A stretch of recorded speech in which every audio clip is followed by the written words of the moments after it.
हरा के उठ लाली में बलिया के बाली में। तो भैया लोग ई गाना तो तू लोग सुन ही हो बोलो 2025 के सबसे बड़का रिकॉर्ड ई गाना बना चुकल बा। ई गाना आरा के उठलाली जौन एल्बम के नाम है आरा के उठलाली। तो पवन सिंह के गाना बहुत ही बेहतरीन आरा के उठलाली गाना आइल बा जौन 8 दिन में बहुत बड़का रिकॉर्ड 2025 के बना चुकल बा भाई लोग। ई गाना पवन सिंह और कल्पना पटवारी के ह।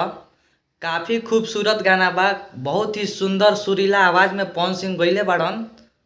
तो रउआ लोगन से बता दी कि ई गाना यूट्यूब सेक्शन में 1 नंबर पर ट्रेंड करता भाई लोग, और इंस्टाग्राम पर जाके देख लो ओहू जा सबसे नंबर 1 पर ट्रेंड करता।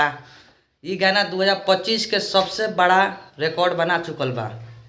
तो पवन सिंह पावर स्टार बहुत कम गाना लावेलन, लेकिन जौन भी गाना लावेलन भाई लोग पूरा तहलका मचा देला।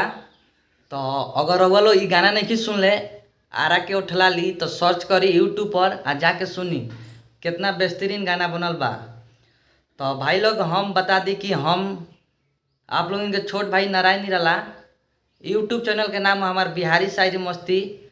तो भैया लोग फिर मिलम हम अगला वीडियो में, तब तक के लिए बाय।